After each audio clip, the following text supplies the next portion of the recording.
선물? 사람 말이야. 네. 예. 그럼 사람 인천대학교 양춘호입니다. 여러분 다시 한번 인사드리겠습니다. 반갑습니다. 저는 이제 여러분들하고 좀 달리 뭘 조직을 조직하거나 이렇게 뭐 정치적으로 어떤 행사를 진행하는 그런 어떤 경험은 별로 없습니다. 주로 그런 자리에 강의를 한다든지 발제를 하기 위해서 주로 참여를 하죠. 그러면 이 공통점이 처음에는 굉장히 많은 사람들이 많이 모여 있다가 저는 이제 항상 발제를 또는 강의를 위해서 이제 거기 가잖아요. 약간 이제 주변부적인 어떤 존재로. 그러면 처음에 뭐 화려하게 이제 많은 분들이 인사를 하시고 이 셀레모니를 벌이다가 제가 이제 발제나 강의를 할 때쯤 되면 싹 3분의 한 2가 빠져나가는 것이 우리 한국의 이런 어떤 시민사회에서 기획되고 있는 정치 행사죠. 그런데 저도 뭐 이 대학에 인천대학에 와서 한 17년째인데요. 많은 뭐 토론, 발제, 강의 이런 것들을 했는데 오늘같이 세레모니가 끝났는데 안 빠지는 건 제가 오늘 처음 봤어요.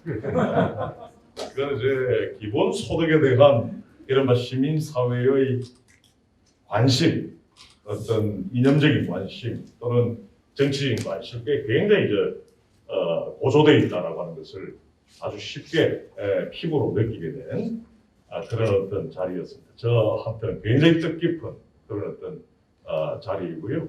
인천 기본소득 포럼이 제가 평소 때부터 존경하는 선생님들께서 이제 그 조직 활동에 이제 참여하고 계시는데 저에게 이런 오늘 창립 대회를 기념으로 하는 이제 강의를 맡겨주신 것 참 큰 영광으로 생각을 하고 있습니다.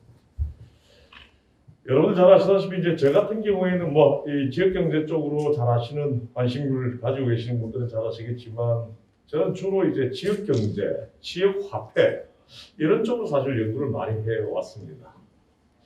근데 이제 기본 소득을 제가 10년 전부터 20년 전부터 연구를 한 사람은 아닌데요. 한 몇 년 전부터 우리 한국의 정치권 일각에서, 그러니까 지자체 일각에서 기본 소득을 지역 화폐로 지급하겠다라고 하는 이른바 주장이 나왔죠. 여러분 잘 아시죠, 그죠? 누가 그렇게 주장을 했다 하는 것도 제가 여러분들 잘 아실 거라고 보고 제가 생략을 하도록 하겠습니다. 그러면서 이제 제가 지역화폐 연구자로서 기본소득을 사실 고민하게 되었고 연구를 하게 되었다라고 하는 것도 여러분들께 고백을 드립니다. 사실은 기본소득을 지역화폐로 지급하는 방안이 굉장히 획기적이라고 저는 생각을 하는데요. 아무튼 스페인 바르셀로나에 제가 7년 전에 갔을 때 보니까 바르셀로나 북동부의 기본소득을 물론 이제 바르셀로나의 기본소득은 완전 기본소득은 아닙니다. 그러니까 모든 이들에게 주는 기본소득은 아닌데 이른바 이제 조금 어려운 사람들에게 조건 없이 주는 그런 어떤 기본소득인데 그 기본소득의 한 25%를 지역화폐로 지급하는 것을 제가 한 7년 전에 봤었는데 뭐 그런 것들이 유럽에서 굉장히 높게 평가를 받고 있는데요. 우리 한국의 현재 어떤 지자체 일각에서 모든 이들에게 대한 기본소득을 그리고 100%를 지역화폐로 지급한다고 하는 방안은 제가 볼 때 굉장히 이 유럽의 어떤 사례와도 정합적이고 저는 굉장히 획기적이고 그리고 유효한 정책 수단이 될 것이다라고 하는 개인적인 어떤 그런 선호를 가지고 있습니다. 오늘 저는 이제 창립대회이기도 하고요. 그래서 좀 짧고 굵게 여러분들에게 왜 기본소득인가, 왜 우리가 기본소득을 주목해야 하느냐, 그리고 조금 도발적인 내용일 수가 있는데 최근에 일각에서 정치권 일각에서 기본소득이 정의롭지 않다라고 하는 좀 황당무계한 주장이 나왔습니다. 그것은 이제 굉장히 정치적인 백그라운드가 작용했다고 저는 보고 있는데요. 그렇기 때문에야말로 그들의 어떤 기본소득론에 대한 어떤 비판적 문제의식이 급조된 것이다라고 저는 보고 있습니다. 그런 부분에서 기본소득은 이론적으로나 그리고 정치적으로나 그리고 실증적으로 볼 때 굉장히 정의로운 것이다. 사회 정의를 바탕으로 하는 것이다. 라고 하는 것을 오늘 여러분들에게 사실 전달하고자 하는 것이 제 강의의 바텀라인이다. 이렇게 말씀을 드릴 수가 있겠습니다.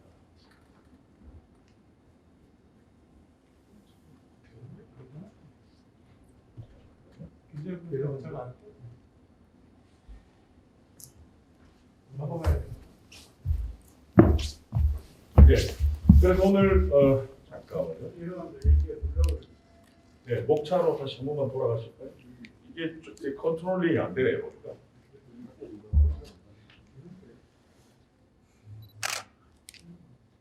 김 변호사님, 제일 앞쪽으로 좀 목차 쪽으로. 예. 그래서 뒤로 하나만 더 뒤로. 예.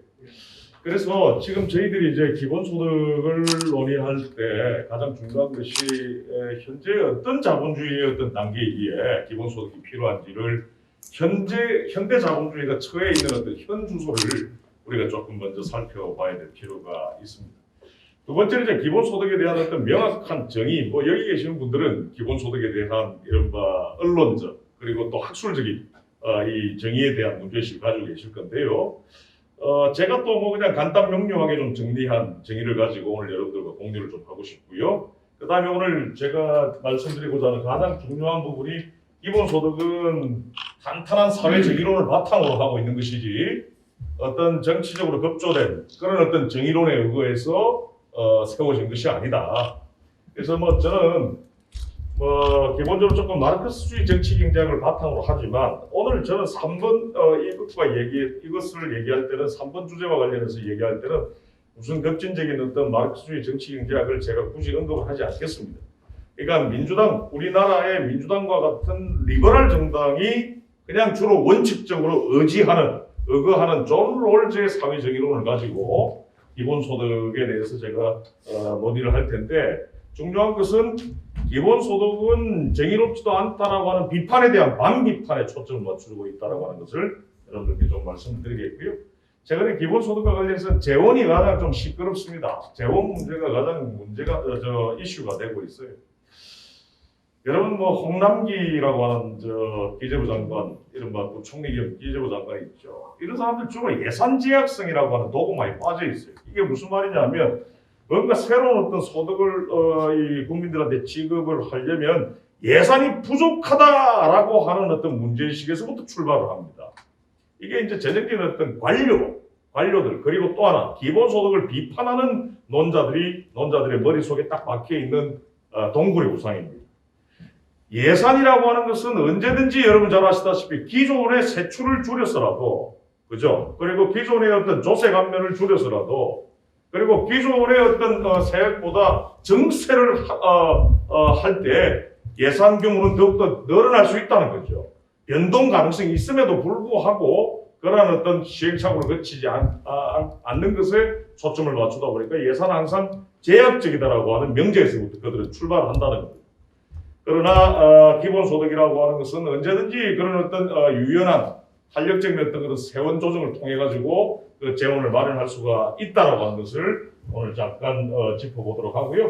기본소득이 굉장히 시대 정합적인 어떤 제도이다라고 하는 것도 좀 강조를 좀 드리고자 하고 마지막으로 기본소득이라고 하는 것이 이런 어떤 리베럴 차원에서의 어떤 그런 개혁뿐만 아니라 자본주의 시스템 자체를 근본적으로 이렇게 변혁해낼 수도 있는 그런 어떤 진보적인 그런 어떤 제도이다라고 하는 것을 여러분들과 함께 공유하면서 오늘 제 발제를 정리를 좀 하고자 합니다.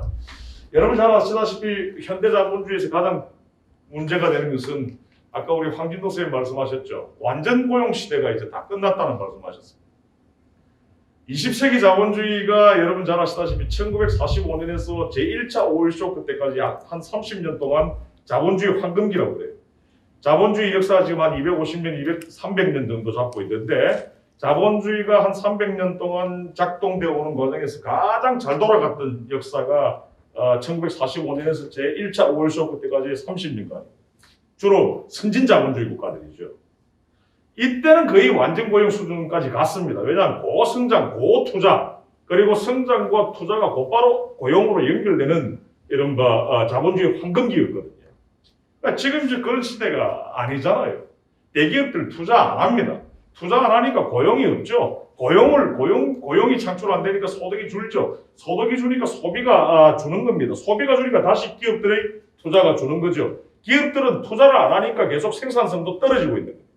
지금 현대 자본주의에 있어서의 경제, 거시경제적 순환은 계속 밑으로 쳐박고 있다는 거죠. 이거는 자본주의의, 현대 자본주의에 있어서 가장 중요한 부분이고요. 그렇기 때문에 고용도 늘 항상 경기가 좀 좋아졌을 때는 늘어났다가 경기가 안 좋아졌을 때는 그냥 바로바로 그냥 고용이 조정되는. 미안합니다만 우리 전국의 10대 대도시 중에서 인천의 고용과 소득의 경기 탄력성이 제일 큽니다. 이게 무슨 말이냐면 부산에서는 1.5% GRDP가 깎였을 때 한 명 줄인다라고 한다면 우리는 1.5% GRDP가 만약에 줄었다라고 했을 때 우리 같은 인천 같은 경우에 4명이 잘려나가. 그 정도로 우리 인천은 고용 탄력성이 굉장히 높은 대도시예요. 고용 탄력성이 높으니까 소득은 어떻습니까? 소득의 탄력성도 커질 수밖에 없는 거죠. 불안한 도시입니다. 우리나라 전반뿐만 아니라 인천은 더더욱 그러합니다. 그래서 서민 노동자들 삶 자체는 불안정할 수밖에 없습니다. 피눈물을 흘리고 있습니다. 게다가 코로나까지 지금 맞이했죠. 서민 노동자들 정말 피눈물 흘릴 수밖에 없습니다. 그 다음에 여러분 생득적 요인, 이거 여러분 조금 생소한 용어지만 감을 잡으셨겠죠? 우리가 태어나면서부터 우리가 업고 가야 하는 하나의 어떤 격차죠. 그러니까 부잣집 아들들은 잘 먹고 공부 좋은 환경에서 과외 선생 붙여가지고 공부해서 서울대학 가고, 가난한 학생들 머리가 뛰어나고 정말 열정 있는 친구임에도 불구하고 집안이 그렇게 어렵다 보니까 그렇지 못하는, 그래서 그냥 실업계 같은 데 갈 수밖에 없고 또 뭔가 이렇게 저임금 노동자가 될 수밖에 없는 이런 어떤 생득적 요인에 의한 격차는 굉장히 심각해지고 있습니다. 우리나라뿐만 아니고요, 전 세계에서도 부모의 어떤 자산 격차에 의해서 자식들의 이른바 기회 격차가 그대로 비례해서 나타나는 거죠.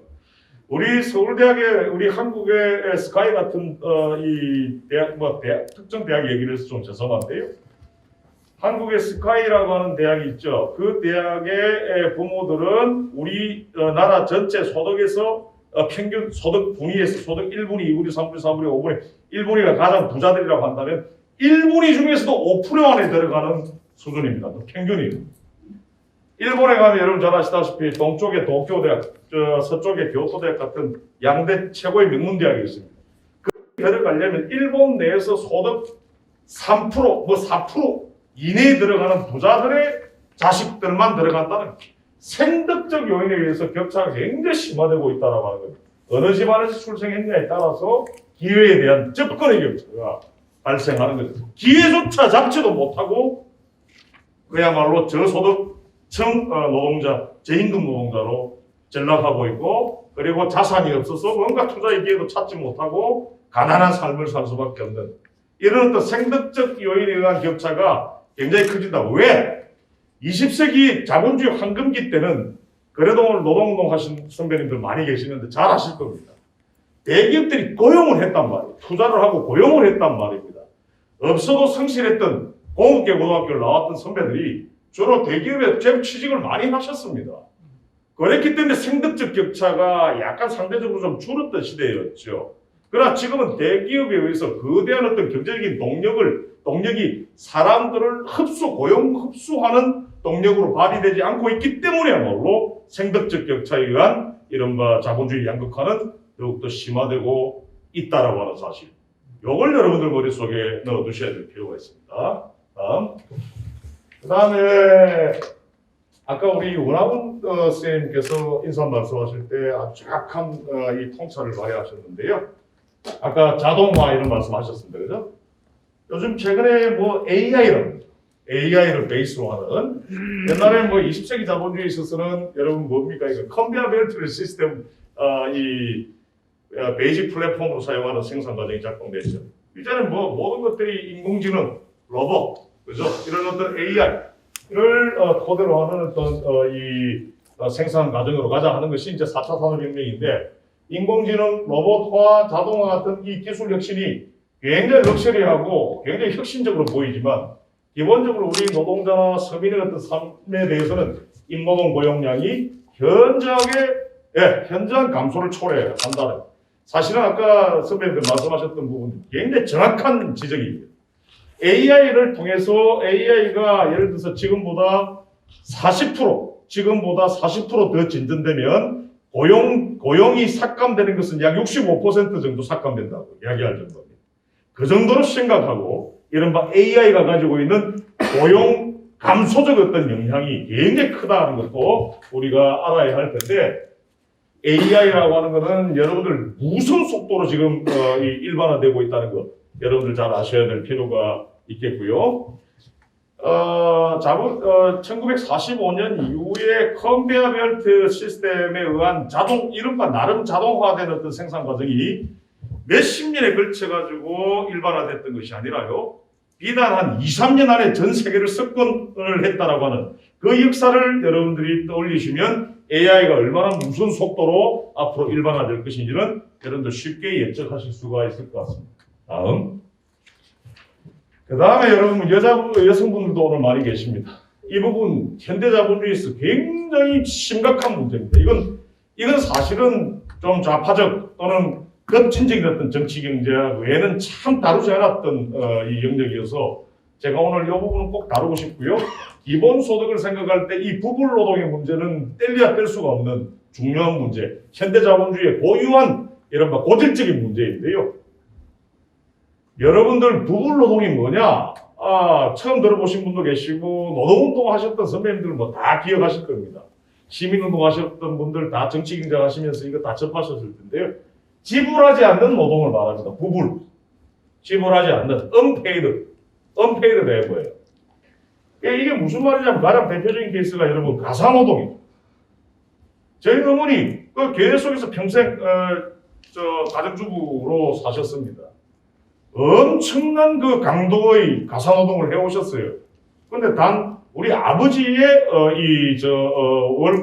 월급으로 우리 그냥 먹고 살 뿐이었지 어머니의 그 노동에 대해서는 전혀 사회가 그리고 가족이 그리고 어떤 그 커뮤니티가 지급을 하지 않았다는 거죠.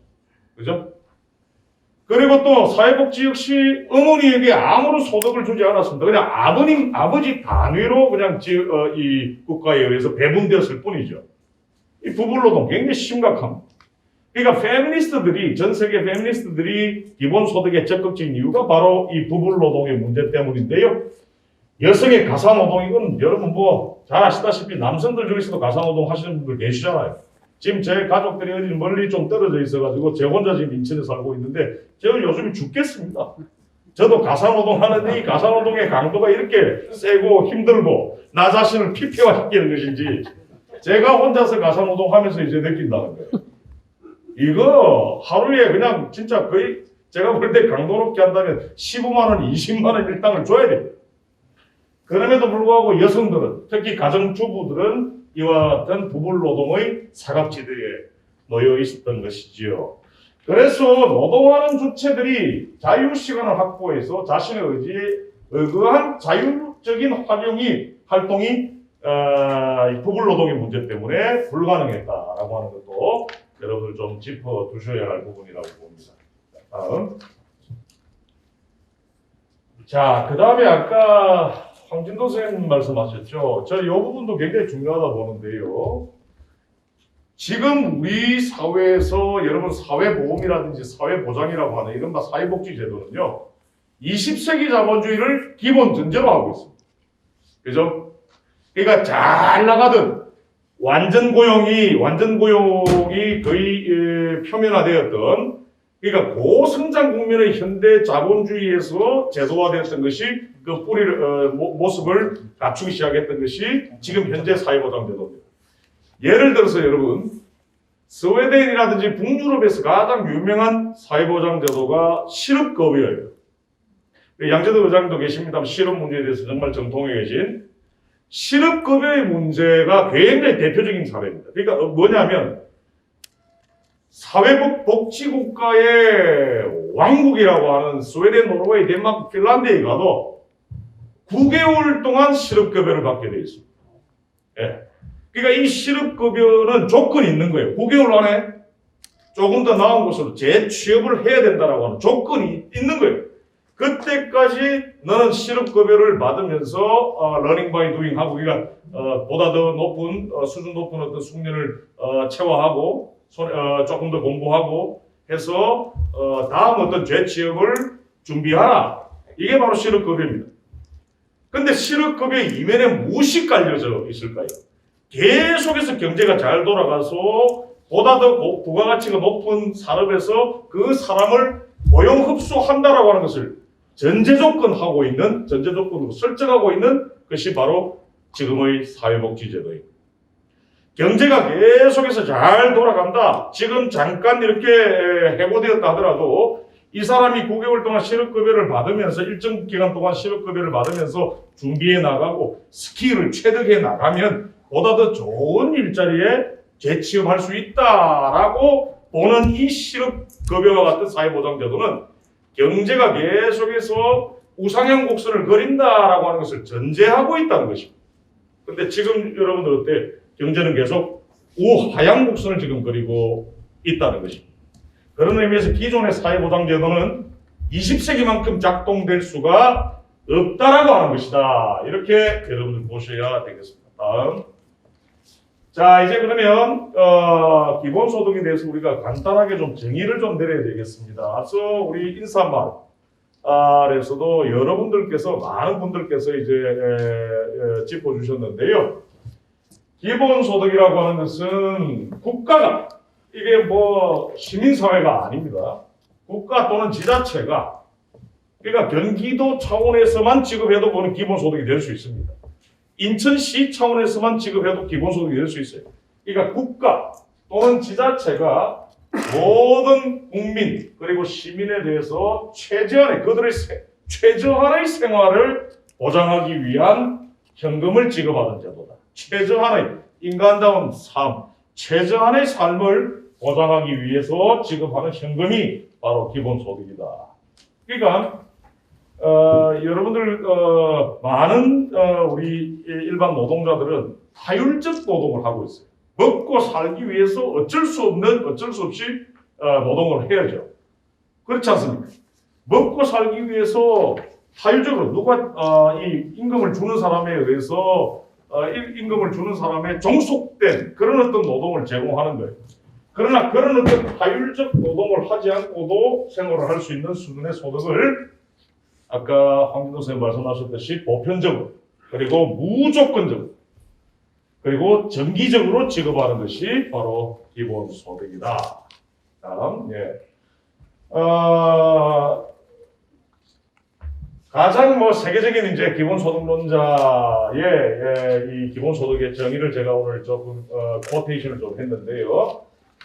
기본소득이라고 하는 것은 한 사회 모든 성원 개개인들에게 모든 국민들에게 다른 소득 원천이 있든 없든 부자이든 가난하든 사회보장제도를 적용받고 있건 그렇지 않건 아무 조건도 내걸지 않고 현금의 형태로 정기적으로 소득을 지급하는 것이다. 이렇게 정의하고 있습니다. 이 정의가 제가 볼 때 가장 학술적으로도 널리 통용되고 있는 정의다. 이렇게 말씀드리겠고요. 그 다음에 이제 사회보장제도는 앞서 말씀드렸듯이 사회보장제도는 조건이 있는 겁니다. 재취업을 해야 된다. 재취업을 해준다면 나는 너에게 실업급여를 제공할 것이다. 라고 하는 이른바 조건이 있는 반면에 사회보장제도는 조건을 부여하고 있는 반면에 기본소득은 조건을 부여하지 않는다. 다음. 그래서 기본소득은 국가가 국민에게 기본소득을 보장하는 제도인데요. 연령, 노인이든 애든 여기 지금 각 나라마다 약간 실험이라든지 현행 제도에서 좀 차이는 있습니다. 원래 기본소득의 원로는 원래 아주 오리지널리티를 가지고 있는 논의는 태어나자마자 태어난 지 얼마 안 된 예를 들어서 한 살도 채 안 된 갓난아기에도 사실 기본소득을 지급하게 되어 있습니다. 그러나 이제 재원의 문제 때문에 나라별로 14세 이상 또는 17세 이상 또는 20세 이상 지급하자라고 하는 이른바 각 나라마다 그 재원의 특수성, 재원 양상의 특수성에 따라서 이제 기본소득 논의는 조금씩 다양해지지만 기본적으로 기본소득이라고 하는 것은 연령을 따지지 않는다. 그러니까 할아버지 할머니이건 태어난 지 얼마 안 된 갓난아기이건 묻지 않고요. 성별, 소득 수준을 묻지 않고 그 사람의 소득 보상 형태로 일정 금액을 지급하는 것이 바로 기본소득입니다. 다음. 결국은 기본소득은 이제 다시 이 결론을 정리하겠습니다. 그 누구라도 최저한의 생활보장을 누릴 수 있게 하는 제도다. 그 사람의 각 개인의 최저한의 생활을 보장해주기 위한 소득 지급 제도다. 이렇게 볼 수가 있겠습니다. 그러니까 오늘 일을 그만두었다, 일을 할 수 없다 등의 이유가 없어도, 그러니까 사회보장제도 같은 경우는 일을 못하겠다라고 한다면 사회보장, 예를 들어서 노동, 실업과 관련된 사회보장 급여를 받지를 못하지요.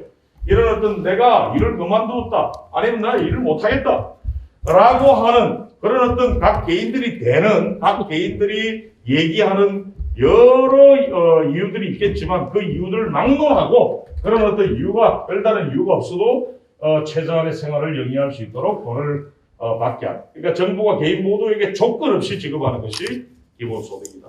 이제 여러분들 충분히 기존의 여러분들의 문제의식과 조합하셔서 기본소득이 무엇인지에 대한 그 개념적 이해는 충분히 이루어졌으리라고 저는 보고 있습니다. 다음. 그 다음에 이제 이 기본소득이라고 하는 것이 이제 이슈가 된 것은 역시 코로나입니다. 이 코로나 팬데믹 하에서 이른바 정책적으로 지급하는 소득, 그러니까 긴급전환 지원금이라든지, 그죠? 우리 인천에서도 제1차 긴급전환 지원금 지급했잖아요. 그러니까 이 코로나 때문에 정부 또는 지자체가 정책적으로 지급하는 소득이라고 하는 것이 이슈잉되면서 각광을 받으면서 기본소득이라고 하는 것이 더 큰 담론으로 주목을 받기 시작했다. 여러분 어느 정도냐 하면요. 영국의 보리스 존슨 총리 같은 경우에는 여러분 시장 원리주의자입니다. 아주 보수적인 사람들이에요. 아주 신자유주의자예요. 그런데 영국 총리는 지금 코로나 이후에 지금 기본소득을 지금 적극적으로 검토하고 있다고 그러죠. 여러분 미국에서도 지금 이제 최근에 이제 정권이 바뀌었지만 트럼프 때 기본소득이라고 하는 것이 적극적으로 검토되기 시작했고요. 지금 일본의 정권은 어떻습니까?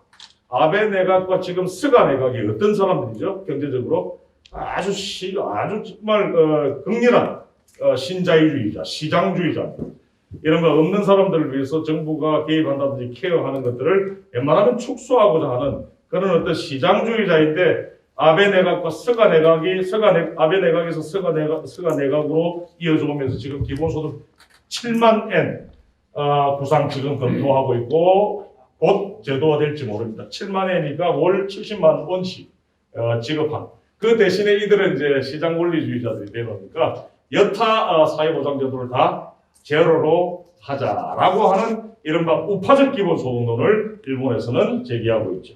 그러니까 기본소득론이라고 하는 것은 오늘 방금 여러분들과 함께 나누었던 이 기본소득에 대한 정의는 공통적인 것으로 기반하고 있으나 기본소득에 대한 어떤 구체적인 어떤 구상들은 나라별로 그리고 그 정치권의 이념적 성향별로 약간씩 다르게 나타나고 있는 것은 사실이다. 예. 그래서 제가 볼 때 특정 정치인의 이 이름을 언급하는 것은 좀 조심스럽습니다만 이재명 도지사, 경기도지사가 내걸고 있는 기본소득론은 그렇게 급진적이지도 않은 전 세계의 어떤 그런 기본소득 구상을 지식사회학적으로 보면 딱 리버럴, 딱 중앙 정도에 있는 기본소득이다. 그러니까 기본소득을 위한 재원에 대한 어떤 구상이건 기본소득의 어떤 그런 폭이건 기본소득에 대한 어떤 그런 질적인 어떤 구상 등등 여러 가지 봤을 때 딱 중앙 정도 뉴트럴한 레벨이지 급진적이지도 일본과 같이 우파적이지도 않은 그런 어떤 좀 균형 잡혀 있는 기본 구상론이 또 다행히 우리 한국에서는 좀 주류를 형성하고 있다라고 하는 말씀도 학자로서 드리도록 하겠습니다. 예. 그 다음에 이제 중요한 부분인데요. 기본소득이 왜 정당성을 가지고 있느냐. 기본소득은 왜 정당한가 하는 문제입니다. 우리 기본소득 포럼 멤버들은 이 부분을 저는 제일 앞으로도 좀 고민도 많이 하시고 공부도 많이 하셔야 되고 인천 기본소득 포럼이 정례적으로 이 부분과 관련된 이른바 브레인 워밍업을 좀 해야 될 필요가 있다는 생각을 저는 개인적으로 하고 있는데요.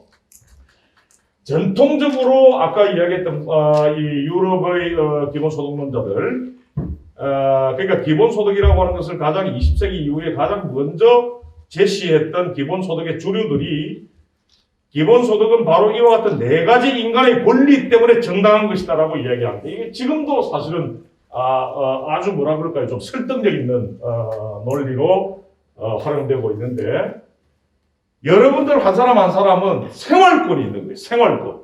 인간다운 생활을 할 권리가 있는 이 헌법에서도 다 명기되어 있는 여러분들의 권리. 김정인 변호사님 헌법 잘 아시겠지만 우리는 빈부격차, 그러니까 가난한 사람이건 부자이건 여성이건 남성이건 교육을 잘 받은 사람이건 그렇지 않은 사람이건 나이가 많은 사람이건 그렇지 않은 사람이건 인간다운 생활을 할 권리가 있는 거예요. 그러니까 예를 들어서 이거죠. 단적으로 이야기하자면 인간다운 생활을 해야 될 텐데 그 권리를 우리가 누려야 할 텐데 가난해서 그 권리를 누리지 못한다. 그러면 그 사람들에게 인간다운 생활을 할 수 있는 권리를 그들이享受할 수 있도록 소득을 지급해줘야 된다라고 논리가 노출된다. 두 번째, 자유권이 있습니다. 인간은 자유롭게 뭔가를 결정하고 기획하고 활동할 수 있어야 할 권리가 있습니다. 근데 여러분들 임노동이라고 하는 건 뭡니까? 이상우 위원장님 계십니다만 이상우 위원장님 그 노동조합 운동을 계속 하셨지만 솔직히 지금 공무원 노동을 하고 계시지만 노동 중에서 70% 이상은 자기의 진정한 의미에서의 자유와는 무관한 먹고 살기 위해서 어쩔 수 없이 하는 노동이거든요. 이건 자유권과는 위배되는 어떤 노동입니다. 이 자본주의의 근본적인 어떤 딜레마이기도 해요. 그래서 자유로운 어떤 활동을 해야 하는 권리가 있는데 자유로운 활동을 하기 위해서는 그 자유로운 생활을 위한 수단이 있어야죠. 그죠? 그 수단이 뭡니까? 소득인 것이고. 그래서 바로 인간은 자유권이 있기에 보장되어야 하기 때문에 소득이 필요하다. 그 자유를 창조할 수 있도록 하는 소득이 필요하고 그것은 국가가 지급해야 된다고 하는 것이 바로 자유권에 의한 기본소득의 정당화 논리. 세 번째는 평등권입니다. 기회의 평등입니다. 많은 사람들 다 자유를 줬어요. 황진도 쌤한테 자유를 줬습니다. 김정인 변호사님 자유를 줬습니다. 장혜숙 쌤한테 자유를 줬습니다. 그런데 자유를 아까 말씀드렸듯이 소득 격차에 따라서 자유를 누릴 수 있는 어떤 폭도 다르죠. 소득이 탄탄한 사람들은 자유를 누릴 수 있는 이른바 기회가 더 클 수밖에 없다는 겁니다. 소득이 없는 사람들은 자유를 누릴 수 있는 권리가 없는 거죠. 따라서 기회의 평등 자체가 훼손될 수밖에 없다. 그렇기 때문에 이와 같은 기회 평등을 위해서 소득이 없는 사람들도 자유를 실현할 수 있도록 최저한의 생활을 보장하자. 이게 바로 기본소득. 그 다음 네 번째 아주 중요하고 민감한 부분인데 재산권이라고 하는 관점에서 기본소득을 정당화하는 논리. 이게 이제 주로 1970년대 이후에 기본소득론자, 급진적 기본소득론자들이 강조를 했고 지금은 헨리 조지스트들, 그러니까 대우 가톨릭의 정강수 교수라든지 주로 급진적 기독교 사회주의자들에 의거해 사회주의자까지는 아닌데요. 기독교 사상에 의거해서 이른바 급진적인 사회개혁을 주창하는 그런 어떤 이론 그룹들이 이 재산권을 가지고 기본소득을 정당화하는 논리를 많이 생산해내고 있어요. 이게 무슨 말이냐면 여러분 크리스찬들 잘 아시겠지만 레위기라고 하는 구약의 챕터가 있습니다. 거기 보면은 모든 토지는 하느님의 것이다 라고 하는 센텐스 여러분 기억나시지요? 그건 무슨 말이냐면 직접 이 신께 바치자 하는 의미라기보다는 모든 토지는 어떤 특정 그룹들, 세력들에 의해서 사유될 수가 없는 것이고 국가에 기속되어야 된다고 하는 것을 의미하는 센텐스입니다. 아주 영성이 이제 담겨져 있는 하나의 이제 센텐스인데요. 그래서 토지라고 하는 것은 여러분들 우리가 개간하고 토지를 토지를 비옥하게 하기 위한 사적인 어떤 그런 노력들은 있지만 존재하지만 원래부터 그 토지를 어떤 특정 그룹들이 만든 건 아니잖아요. 그렇기 때문에 그 토지에서 나오는 가치는 모든 사람들이 배당되어야 된다라고 하는 논리입니다. 이게 바로 재산권의 관점에서 기본소득을 정당화할 수 있는 중요한 포인트다 이렇게 말씀을 드리겠는데, 자 이제 여러분 머리 약간 여러분 생각을 약간 넓혀 보입시다. 토지도 그러한데 여러분 AI 같은 경우에는 어떨까요? 여러분 구글이 그냥 치면 다 나오죠. 구글의 모든 데이터가 자기 완결적으로 다 제공되고 있습니다. 그러나 그 모든 전 세계에 존재하고 있는 구글이 독점하고 있는 구글이 비즈니스로 사용하고 있는 그 지식과 그 정보는 구글이 다 창출한 겁니까? 생산한 겁니까? 그렇죠. 전 세계 모든 개인들이 각계 개별적으로 자율적으로 만들어 놓은 정보와 지식을 구글이 강력한 플랫폼을 활용해서 그것을 취합하고 하나의 데이터베이스에 성공해서 그것을 비즈니스에 활용하고 있는 거죠. 그렇다면 구글이 가지고 있는 정보와 지식이라고 하는 토지와 같은 재산도 만민에게 배당되어야 될 필요가 있다는 거죠. 바로 그것이 기본소득의 매우 중요한 재산권적인 이른바 본질이다. 재산권이라고 하는 관점에서 볼 때 우리는 지금 많은 우리의 자연, 우리의 환경, 박평상 선생님 계십니다만 우리의 어떤 천혜의 자연환경, 우리 송도 경제자유구역 뭐 다 이렇게 매립해가지고 만들었어요. 갯벌이죠. 저 갯벌 누구의 것이었습니까? 당시 1500세대의 어민들이 거기 갯벌에 살긴 했습니다. 그러나 어민들이 재산권을 발휘할 수 있는 것은 아니죠. 천혜의 자연 공간으로서의 갯벌은 전 국민의 것인 겁니다. 그죠? 그래서 송도 경제자유구역에서 사실 개발을 통해서 창출되는 이른바 개발 이익도 전 국민에게 나눠줘야 되는 것이 맞다는 거예요. 왜? 그 갯벌은 바로 그 어민들만의 것이 아니라 우리 모든 우리 국민들의 것이기 때문인 것입니다. 자, 그러한 논리로 볼 때 비단 토지뿐만 아니라 이렇게 만인에게 배당되어야 할 이른바 공통의, 아까 우리 황진도 선생님 공동부라고 말씀하셨는데 맞습니다. 커먼웰스죠. 이 커먼웰스는 수없이 많다는 거예요. 환경, 토지, 지식, 정보, 그죠? 이런 것들에 대해서는 그것이 창출하는 부가가치를 만인에게 배당할 수 있도록 세금을 걷어야 됩니다. 이것이 기본소득론자들, 그리고 특히 헨리 조지스들, 조금 이제 급진적인 어떤 기본소득을 구상하는 이 논자들의 공통적인 논리다 이렇게 말씀을 드릴 수가 있겠습니다. 생활권 아까 제가 설명을 했기 때문에 넘어가도록 하고요. 자유권도 넘어가도록 하고요. 평등권도 아까 넘어가도록 하고 재산권 하나만 딱 좀 말씀드릴게요. 그러니까 기본소득이 걸리는 모든 사람이 공동의 커먼웰스의 공동소유자라고 하는 것부터 도출된다. 그러니까 여러분들이 어떤 인식의 전환이 있어야 됩니다. 앞서 제가 구송도, 그러니까 송도경제자유구역의 원래 터였던 갯벌 말씀드렸는데요. 여러분들 송도경제자유구역이 개발되기 전에 그 갯벌에 대해서 여러분들이 주인의식을 느끼지 못하셨죠? 네. 뭐 그거는 뭐 나라가 관리할 거고 어디 뭐 해수부가 관리할 거고 해수부가 이제 지정구역으로 이제 관리할 테고 거기에 있는 어민들이 뭔가 좀 이렇게 이익을 향유하겠지라고 생각했지 여러분들이 것이라고 생각 안 했던 거죠. 기본소득이라고 하는 것이 제도화되고 여러분들에 의해서 역동적으로 추진되기 위해서는 자연환경과 같은 이 공동의 부에 대한 여러분들의 주인의식이 있어요. 여러분들 구글에 계속 치고 필요한 어떤 정보를 여러분들 얻고 계시죠. 그러나 구글이 가지고 있는 정보가 내 것이다라는 생각 여러분들 해보셨습니까? 여러분들 페이스북 하고 계시는 분들 계시죠? 페이스북이 얼마나 교활합니까?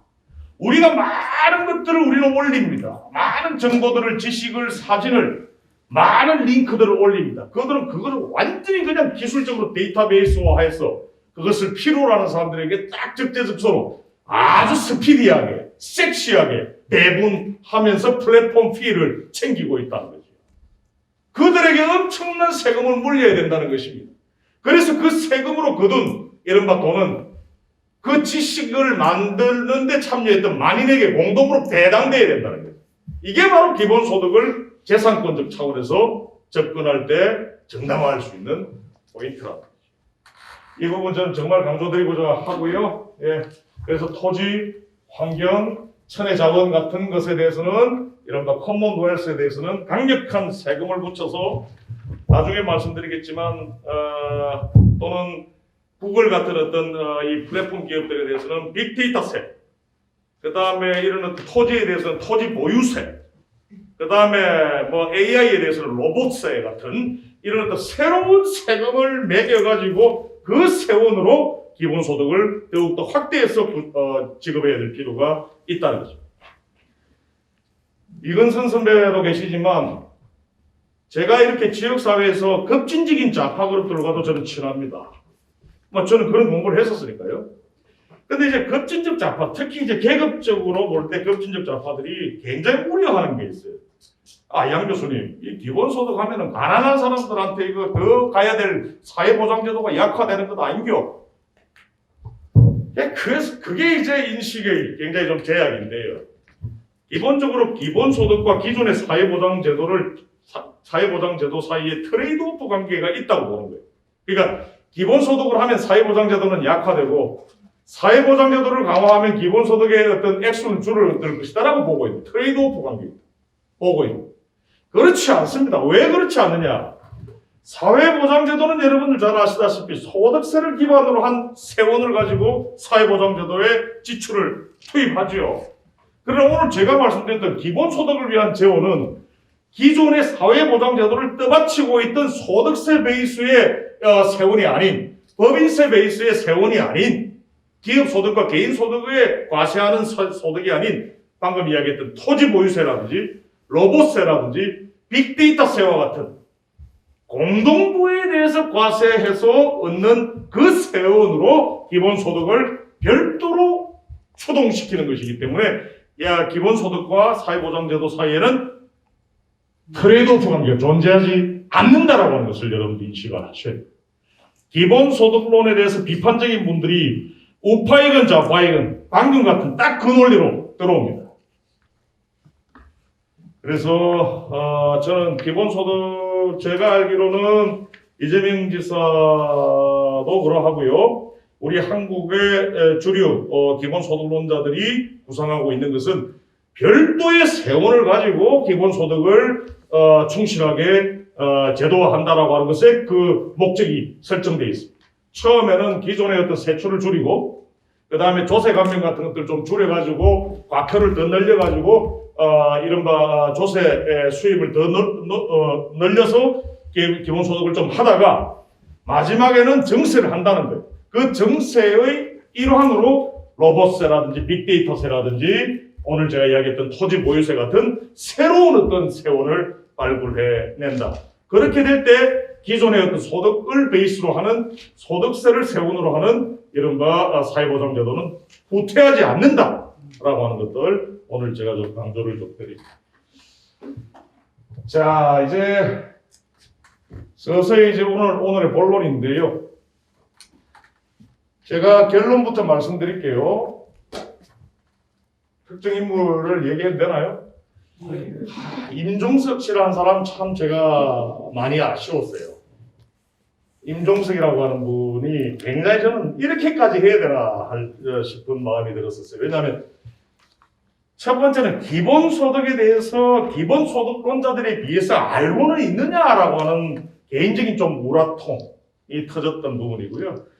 두 번째는 기본소득이라고 하는 매우 어떤 한 사회의 어떤 변혁에 직접적인 영향을 줄 현대자본주의의 변곡점으로 작용할 이 중요한 담론을 그들의 어떤 정치적인 이해관계를 가지고 그것을 아무 공부 없이 급조된 어떤 담론으로 기본소득이 정의 높지 않다라고 이야기한 것에 대해서 저는 굉장히 유감스럽습니다.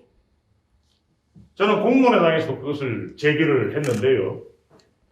기본소득이 정의롭지 않다라고 이야기를 하면서 제가 이거는 너무너무 정치적으로 급조된 속된 말로 쓰레기 담론이었기 때문에 제가 SNS에서 기본소득은 정의론을 바탕으로 하고 있는 것이다 라고 하는 글을 쓴 적이 있습니다.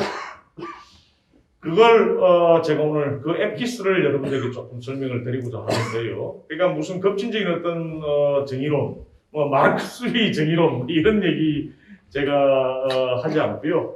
그냥 민주당 정도가 우리나라의 민주당 정도 되는 리버럴 정당이 그 원칙으로 활용하고 있는 존 롤즈의 하버드파죠. 미국 하버드파죠. 존 롤즈의 사회 정의론을 가지고 기본소득은 정의로운 것이다라고 하는 것을 말씀을 좀 드리도록 하겠습니다. 롤즈라고 하는 사람은요, 여러분 지금은 우파들도 공부하고 있어요. 제가 이 대학 교수로 오기 전에 저는 삼성경제연구소에 있었습니다. 삼성경제연구소가 어떤 조직이에요? 전형적인, 당시만 해도 여러분 지금같이 좀 이렇게 뒤에 숨어 있지 않고 전 국민적인 연구소 있잖아요. 한 17년, 18년 전에는 그죠? 뭐 기본적으로 삼성경제연구소 하면은 친기업 연구소입니다. 그런 친기업 연구소, 친부자 연구소임에도 불구하고 당시에 존 롤즈를 17, 8년, 19년, 20년 전에 본격적으로 공부를 하고 있더라고요. 왜? 기업도 이제 정의를 실현해야 된다고 하는 문제의식을 가지고 있었습니다. 그래서 정의론이라고 하는 것은, 존 롤즈의 정의론이라고 하는 것은, 여러분들 뭐 제가 애써 이념적인 이런 지평을 가르는 얘기를 해서 죄송한데요. 여러분들 위화감 안 가셔도 될 것 같습니다. 그냥 편하게 들어주시면 좋겠는데, 우파건, 중독은, 좌파건 다 그냥 이렇게 좀 기본적인 원칙으로 생각하고 있는 이른바 정의론이 존 롤즈의 정의론입니다. 존 롤즈는 이거예요. 존 롤즈라는 사람이 얘기하는, 이 학파가 얘기하는 정의는 첫 번째, 개인의 자유가 존중돼요. 개인의 자유가 존중되기 위해서는 기회의 평등이 보장돼야 된다. 그죠? 개인에게. 근데 기회의 평등은 아까 이야기했듯이 생득적인 어떤 요인에 의해서 제약된다라고 하는 말씀드렸습니다. 황진도 쌤한테 A라고 하는 기회를 줬고 장혜숙 쌤한테 A라고 하는 기회를 줬는데도 황진도 쌤의 어떤 생득적인 어떤 요인과 장혜숙 쌤이 가지고 있는 생득적 요인에 의해서 A라고 하는 기회를 구워 삶아낼 수 있는 역량은 서로 다를 수밖에 없습니다. 그죠? 그렇기 때문에 개인의 자유, 기회의 평등만 얘기하지 말고 기회의 평등을 보장해주기 위해서, 그리고 결과적으로 개인의 자유를 보장하기 위해서는 이른바 생득적인 배경과 이유에 의한 소득이나 생활 수준의 격차를 가능한 한 줄일 수 있는 사회체제, 이런 어떤 사회체제, 이런 어떤 룰이 정의로운 것이다라고 얘기를 하고 있습니다. 다음. 그래서 자유가 보장되고 기회의 평등이 보장된다 하더라도요, 생득적인 어떤 요인들에 의해서 실제적으로는 기회의 평등이 보장되지 않고 있는 것이 실제 현실 아닙니까? 그죠? 우리 언제든지 노동을 하고 언제든지 우리가 그 회사를 그만둘 우리는 자유가 있습니다. 기회의 평등은 있습니다. 그러나 A라고 하는 사람은 언제든지 느긋하게 이 노동을 선택하지만 B라고 하는 사람은 그러지 못하고 늘 항상 노동을 해야만 한다라고 하는 강박관념에 쫓기고 있다고 해봅시다. 그러면 A라고 하는 이 사람은 자산이라든지 소득적인 측면에서 좀 풍요로운 편이고, B라고 하는 개인은 그렇지 않기 때문에 바로 그러한 어떤 차이가 난다는 겁니다. 그래서 첫 번째 정의인 이 자유, 그리고 두 번째 정의인 기회의 평등이라고 하는 것은 형식적으로 보장되어 있는 것이라 하더라도, 법적으로 개인들에게 보장하고 있는 것이라 하더라도, 세 번째 생득적인 이유에 의해서 그것이 실질적으로는 자유로 그리고 기회의 평등으로 작용하지 않고 있는 것이 실제 현실이라고 하는 것입니다. 다음. 그래서 개인의 자유를 최대한으로 존중하고 그리고 기회의 평등을 가능한 확대해서 보장하기 위해서 뭐가 필요할까요? 생득적인 격차를 줄여야 될 필요가 있는데, 그걸 위해서 모든 개인에게 최저한의 생활을 보장하는. 그래서 롤즈가 이야기하는 자유권과 제대로 된 자유권과 제대로 된 기회의 평등권을 보장하기 위해서는 세 번째, 모든 개인에게 최저한의 생활을 보장할 수 있는 소득을 지급하는. 바로 이것이 기본소득입니다.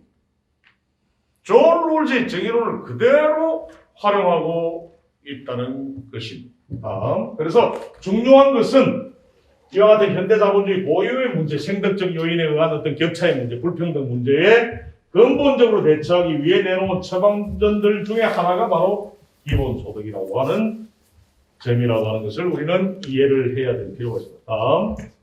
그래서 그냥 자유가 아니라요. 그냥 뭐 내가 뭐 직업을 선택할 수 있는 자유, 내가 공부할 수 있는 자유, 먹을 자유, 연애할 수 있는 자유, 이런 자유를 넘어서서 아예 일하지 않을 자유, 먹고 살기 위해 어쩔 수 없이 해야만 하는 임노동을 강요당하지 않을 자유마저도 기본적인 인권으로 인정을 해야만이 아까 롤즈가 첫 번째 조건으로, 정의의 조건으로 설정했던 제대로 된 자유를 누릴 수 있다라고 하는 것입니다. 그러면 이와 같은 일하지 않을 자유마저도 우리가 누리기 위해서는 뭐가 필요합니까? 최저한의 생활을 보장할 수 있는 소득이 필요하다는 것이죠. 그러니까 기본소득론은 아주 리버럴한 중도 정도 되는 정의론자들이 사실 주창하고 있는 것이다. 자유와 기회의 평등이라고 하는 정의에 입각한 것이다라고 하는 것을 우리 다 같이 이해를 좀 해야 될 필요가 있겠습니다. 그래서 다시 한 번 좀 앞쪽으로요. 김 변호사님. 예. 그래서 이런 기본적인 인권으로서의 자유를 누릴 수 있도록 하기 위해서 모든 개인에게 평등하고 일률적인 형태로 그 개인들의 생활을 위한 원자를 지급하자는 것이 바로 기본소득입니다. 그래서 정리를 하겠습니다. 존 롤즈의 정의론에 의거해서 기본소득을 우리가 생각해 보면 이거예요. 그들은 첫 번째 정의의 조건을 자유, 개인의 자유, 두 번째 기회의 평등, 그죠? 세 번째가 그 기회의 평등이 실제적으로 작동할 수 있게끔 하는 건데 그러기 위해서는 뭐가 필요하다? 바로 기본적인 최저한의 개인의 생활을 위한 원자가 필요하다라고 하는 논리가 도출된다는 것입니다. 다음. 그래서 저는 이 기본소득이 정의롭지가 않다.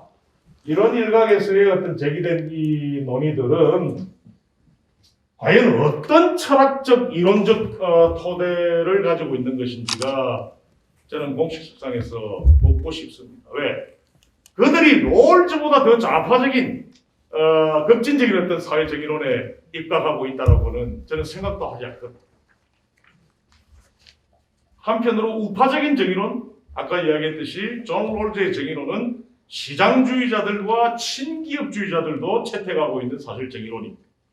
그런 의미에서 그들은 어떤 철학적인 어떤 이론적 토대가 없이 급조되어 있는 그런 어떤 정치적인 어떤 프로파간다였다 이렇게 저는 보고 있습니다. 참 유감스럽습니다.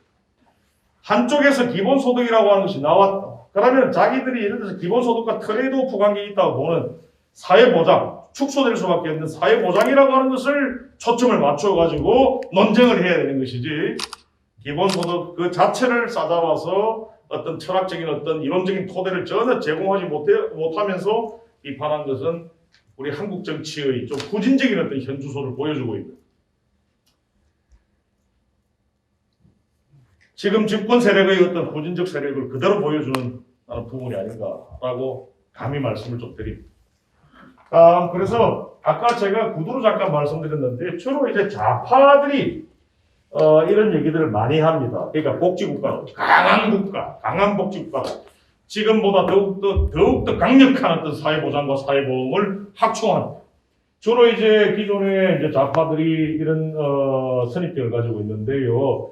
이들이 아까도 제가 말씀드렸듯이 기존의 사회보장제도하고 기본소득 구상 사이에 트레이드오프 관계를 그들은 자꾸 이제 전제를 하고 있는.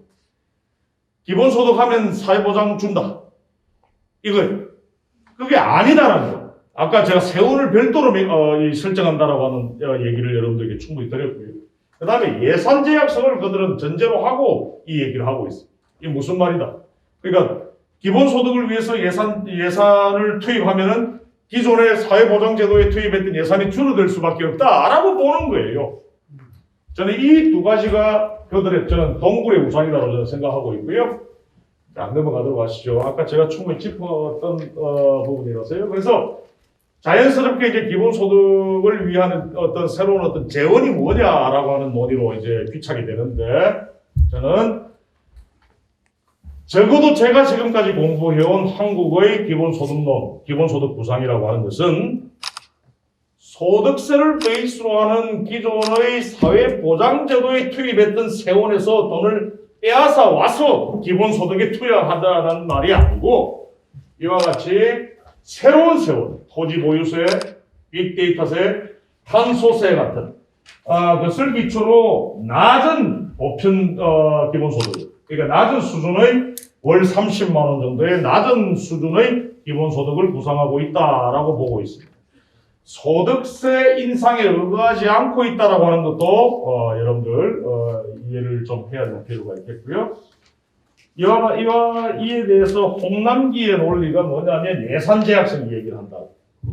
그리고 기본소득을 반대하는 이유는 기존에 가난한 사람들이享유하고 있던 사회보장제도가 축소하고 있기 때문에. 조금 제가 좀 세게 말씀드리자면 아까 급진 좌파들의 논리가 사실은 홍남기의 논리와 맥을 같이 합니다. 물론 홍남기와 기득권 좌파들을 덩치하고 자는 게 아니에요. 저도 뭐 좌파인데요.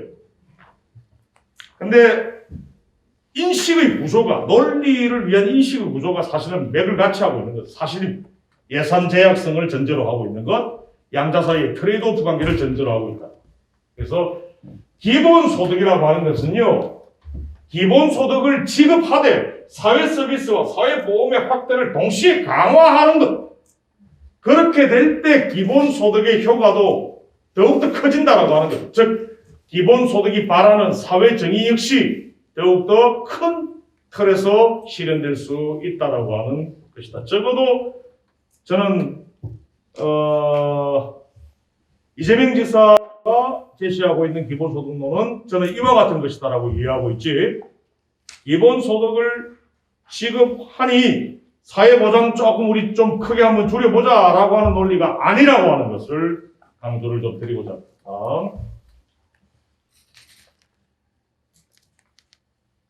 그 다음에 이 부분은요, 이제 서서히 막바지로 가고 있는데요. 사회 편성의 원리가 이제 20세기 자본주의와는 크게 바뀌었습니다. 여러분 19세기 자본주의에서 가장 중요한 사회 편성의 원리는 시장이었습니다. 예? 경쟁 자본주의죠. 시장이었고 20세기 자본주의에 있어서의 가장 중요한 사회 편성의 원리는 국가가 경제에 개입하는 것이었습니다. 국가가 개입하고 관여하고 규제하는. 그러니까 사회 편성의 원리라고 하는 것은 이렇게 생각하시면 좀 될 것 같아요. 경제의 핵심 원리라고 생각하시면 될 것 같습니다. 한때 19세기 자본주의, 20세기 그러니까 대공황 직전까지의 사회 편성의 원리의 코어는 시장이었습니다. 마켓.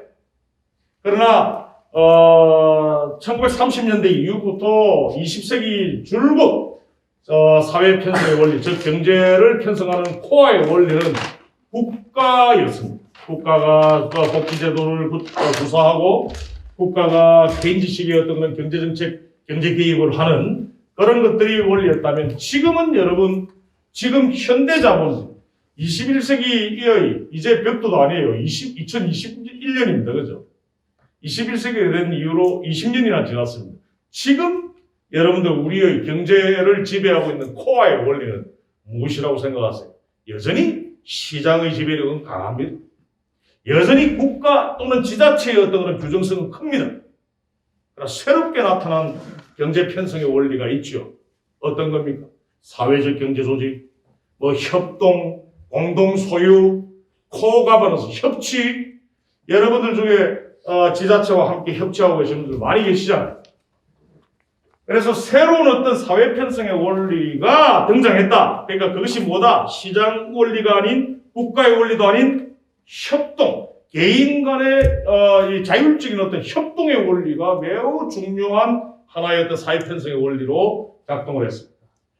그래서 시장 원리, 국가 원리, 계획 원리에 더해서 시민적 연대의 기반이 되는 자유로운 개인들 간의 협동 원리가 지금 우리 인천이라고 하는 작은 도시에서는 여러분들 체감하지 못하시겠지만 전 세계의 경제 중에서 ILO가 내놓은 통계를 보면 25~6%가 사회적 경제가 창출하는 이른바 시장 원리도 아닌 계획 원리도 아닌 개인 간의 자유로운 연대, 개인 간의 자유로운 협동, 개인 간의 자유로운 어떤 공동 소유 이런 것들을 기반으로 하는 경제가 전 세계 경제의 근 25% 차지하기 시작했다. 4분의 1을. 그렇다면 새로운 사회 편성의 원리가 정착되고 있다라고 해도 과언이 아니겠지요. 그렇다면 이런 어떤 새로운 어떤 사회 편성의 원리가 정착되고 있는 만큼 사회적 권리 역시 바뀌어야 된다. 시장의 원리가 메인 원리로 주요 원리로 작동하고 있을 때 우리의 어떤 자유권이 강화되어야 됩니다. 내 직업을 선택할 수 있는 자유 같은 것. 국가의 원리가 코어의 원리로 작동하고 있을 때는 국가에 대한 어떤 개인의 권리를 강조할 수 있는 어떤 여러 가지 제도적인 루트가 보장되어야 됐죠. 그러나 지금 같은 경우에는 이와 같은 자율적인 어떤 협동의 원리, 연대의 원리, 공동 소유의 원리, 사회 혁신을 베이스로 하는 어떤 경제의 원리가 코어 원리로 구축되어 있다라고 한다면 개인의 기본권도 이에 맞춰서 바꿔야 되는데 바로 기본소득은 이와 같은 관점에서 이해되어야 될 필요가 있습니다. 시장이 주도했던 경제체제, 국가가 주도했던 경제체제가 아닌 이제는 제3의 어떤 경제체제가 나타나고 있는데 그 제3의 경제체제가 바로 개인의 어떤 자유시간, 개인의 자율적인 어떤 선택, 개인 간의 그런 자율적인 어떤 개인 간의 연대와 협동을 베이스로 하는 사회 편성의 원리이기 때문에 자유로운 개인, 연대할 줄 아는 개인, 협동할 줄 아는 개인이 양적으로 재생산되어야 될 필요가 있다는 거죠. 그것을 담보해 줄 수 있는 것이 바로 기본소득인 것입니다. 저는 간단하게 말씀드리자면 기본소득은 세 가지 의의가 변혁적인, 체제 변혁적인 의의가 있다. 요거는 이제 조금 리버럴한 담론을 조금 넘어서 레디칼한 어떤 담론으로 좀 들어가는데요. 지금까지 제가 고찰해왔던 기본소득이라고 하는 것은요, 저는 이 세 가지 의미의 강제로부터 개인을 자유롭게 만든다라고 저는 보고 있습니다. 자본주의 체제하에서의 개인들은 어떤 세 가지의 강제에 속박되어 있었냐면, 여러분들 이런 말 있죠? 재밌게도 신약 성서에 제가 알기로 사도 바울이 이런 얘기를 합니다. 먹지도 않은 사람들에게 나눠주지도 마라. 이게 사실은 막스 베버의 프로테스탄티즘의 윤리와 자본주의 정신이라고 하는 그 명저에서도 그런 얘기가 나오면서 이 자본주의 하에서는 노동을 신성시하는, 그러니까 어떤 식의 노동 신성시냐면 밥값을 해야 된다라고 하는 이 패러다임이 굉장한 어떤 지배적인 논리로 작동되어 왔습니다. 노동하지 않은 사람에게는 소득 주지 마라. 밥값을 해야 된다. 이 말은 무슨 말이냐면 노동과 소득을 통합적으로 이해하고 있습니다. 이게 바로 기존 현대자본주의의 가장 중요한 특징입니다. 소득이라고 하는 것은 노동의 기결이지 어떤 개인의 권리와 개인의 어떤 존엄성을 기반으로 하는 것이 아니다라고 했던 거죠. 그래서 밥값을 해야 된다면서 노동과 소득을 통합적으로 묶어서 노동을 강제했습니다. 임노동을 강조한 거예요. 너 나가서 밥벌이 해와. 개인들에게 자유로워야 할 존엄성을 가지고 있는 개인들에게 이러한 어떤 임노동을 강제해왔고요. 두 번째는 남녀 간의 성별 분업이 명확하게 작동하는 봉건적인 가족 체제를 형성하면서 남자는 뭔가 밥 벌어 올 테니까 여자들은 밥을 해라. 여자들은 빨래하라.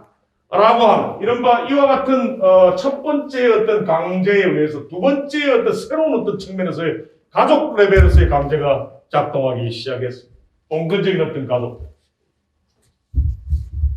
세 번째는 환경과 생태를 파괴할 수밖에 없도록 하는 이른바 환경과 생태를 짓밟는 것을 강제하는 제도가 저는 현대자본주의였다고 저는 봅니다. 자, 이 세 가지가 바로 현대자본주의, 지금까지 자본주의가 보여왔던 자본주의 고유의 세 가지 차원의 강제인데요. 저는 이 기본소득은 이 세 가지 차원의 강제로부터 벗어날 수 있게 해준다. 왜? 노동과 소득을 분리시켜 생각하게 함으로써 먹고 살기 위해 어쩔 수 없이 해야 하는 노동을 강제하지 않는 거죠. 두 번째, 부인이건 밖에서 벌어오는 남편이건 동일하게 소득을 준다면 이른바 아이 내가 옛날에 참 저희들도 제가 이 부끄러운 얘기인데 아버지 어머니 부부싸움 하실 때 옆에서 이렇게 보니까 벌어오는 게 누군데 막 그러시더라고요. 제가 초등학교 기억납니다. 이 가부장적인 문화 아닙니까? 벌어오는 게 누군데? 이게 바로 이른바 현대자본주의의 강제였거든요. 그러나 부인이건 남편이건 동일한 어떤 소득을 지급했을 때 동일한 액수의 소득을 보편적으로 지급할 때 부인이건 남편이건 기존의 가부장적인 가족 룰과 그 가부장적인 가족 룰 밑에서 규정되었던 그 삶의 방식 이런 것들로부터 우리는 자유로워질 수가 있다. 이런 낙관적 전망을 우리는 펼칠 수가 있겠고요. 그 다음에 환경 생태를 파괴하는 강제로부터도 우리는 자유로울 수가 있다. 이것이 바로 기본소득이 가지고 있는 현대자본주의로부터 정말 자유로울 수 있는 그런 변혁적 의의다 이렇게 볼 수가 있습니다. 그런 의미에서 기본소득이라고 하는 것은 노동, 가족, 환경에 관한 개인의 복종을 강제하지 않는 그런 어떤 중립적인 제도다. 해서 기본소득은 인간이 보다 자유롭게 생활할 수 있게 하고 강제로부터 벗어날 수 있게끔 하는 그런 어떤 새로운 공공정책이자 탈자본주의, 현대자본주의의 어떤 그런 고유의 모순과 그 강제로부터 벗어날 수 있게끔 해주는 체제 변혁적인 어떤 실천이기도 하다. 이렇게 저는 감히 내다보고 있습니다. 다음. 이제 강의를 맺겠습니다. 여러분 정말 이렇게 집중해서 들어주셔가지고 큰 영광인데요. 주시하시다시피 기본소득이라고 하는 것은 인간 노동에 대한 대가가 아닙니다. 그죠? 여러분들의 그 존재 그 자체에 대한 대가인 겁니다. 그래서 시민이 존재하고 또 생활해 나가기 위해 보장되어야 하는 이른바 기본적 인권이 경제정책의 모습으로 제도화된 것이다. 이렇게 봐야 합니다. 그러니까 기본적 인권이 정책의 모습으로 경제정책의 모습으로 제도화된 것이 바로 기본소득이다. 이렇게 이해하셔야 될 것 같고요. 다음 마지막 슬라이드인데요. 1782년에 여러분들 잘 아시는 루소가 고백록이라고 하는 버전에서 이 얘기를 합니다. 저는 이 얘기만큼 기본소득을 잘 이해할 수 있게 해주는 센텐스는 없다고 보는데요.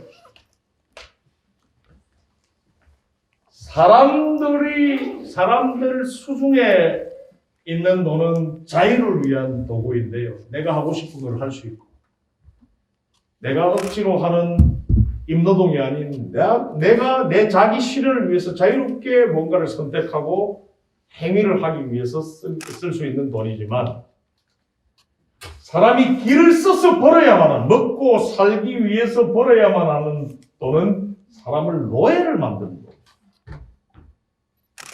현대자본주의에 있어서의 소득이란 우리의 노동과 통합된 소득이란 사실은 우리가 임노동의 노예로 전락되는데 유효하게 작용했던 돈이었습니다. 그러나 자신의 어떤 그런 어쩔 수 없이 해야 하는 어떤 노동과 무관하게 자기의 어떤 자유로움을 실현하고 그래서 자기를 실현할 수 있도록 하는 이른바 돈은 자기 수중에 있는 돈입니다. 바로 이것이 저는 기본소득이 아닌가 하는 생각을 여러분들에게 마지막으로 전하면서 오늘 제 프레젠테이션을 이것으로 끝내도록 하겠습니다. 한 시간 조금 더 보내드린 결과물이 그런데요. 지금 잠깐만 혹시 진짜로 시간이 9시에 끝내려고 그럽니다. 궁금해하거나 꼭 물어야 되겠다 하신 분 있으면 질문. 우리 양재덕 위원님께서 여기 그냥 마이크 없이 하셔도 될까요?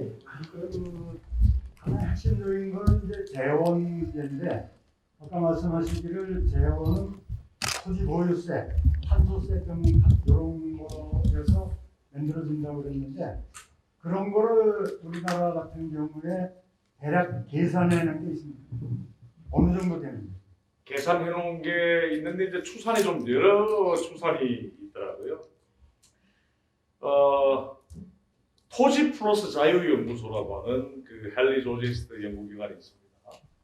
우리나라의 그 토지 보유세를 정확하게 몇 퍼센트, 그러니까 상위 몇 퍼센트 토지 가치를 정확하게 어느 정도의 토지 가치 이상을 소유하고 있는 사람에게 과세를 하느냐는 저도 지금 사실 조금 기억이 나지 않습니다만 무리가 되지 않는 우리가 상식적인 어떤 수준에서 토지 보유세만 거두어도 한 150조 정도는 충분히 확보할 수 있다라고 합니다. 150조. 그 다음에 로봇세라든지 빅데이터세 같은 경우는 지금 현재 뭐 계속 막 추산 중이기도 합니다. 막 그런 의미에서 저는 1년에 150조만 사실 거두어낸다 해도 기본소득 강남훈 교수의 추산에 의하면 한신대학의 강남훈 교수의 추산에 의하면 그러니까 소득세를 베이스로 하고 있는 세원을 활용하지 않는다 하더라도 월 45만 원 정도의 기본소득은 지급할 수 있다라고 하는 추산이 나오는 거죠. 그 정도입니다. 그러나 이제 빅데이터세라든지 로봇세가 사회적 합의에 의해서 제도화됐을 때는 이제 월 지급액 30만 원 이상, 그건 뭐 한 60만 원 이상의 이제 완전 기본 소득을 사실은 제도화해야 될 수도 있다는 거죠. 근데 의장님 말씀하신 대로 지금 방금 세 가지 그 새로운 세원들뿐만 아니고 제가 아까 말씀드렸던 그리고 이재명 지사께서도 얘기하고 있는 그 기존의 어떤 세원 지출을 줄이고 그 다음에 기존의 조세 감면까지 줄인 그러니까 새로운 세원 항목을 만들어서 거두는 어떤 추가적인 세금 말고 기존의 어떤 이 세금 지출을 전략한 부분과 방금 이야기한 토지 보유세 등등을 통해서 새롭게 과세되는 어떤 세금을 통합적으로 본다면 제가 볼 때 더 큰 규모에서 더 큰 월지급 규모를 확보할 수 있지 않겠나 생각은 해봅니다. 제가 잠깐만 재원 얘기해 보면 두 가지를 한번 물어보고 싶은데요. 하나는 그 보조금 제도가 그 부유한 사람들에게 많이 가고 또 굉장히 낭비적인 부분이 많다고 하죠. 그 부분 잠깐 좀 듣고 싶고요. 제가 볼 때는 우리나라는 분단 국가이기 때문에 건축을 조금만 해도 엄청난 그 기본소득의 재원이 나오지 않나.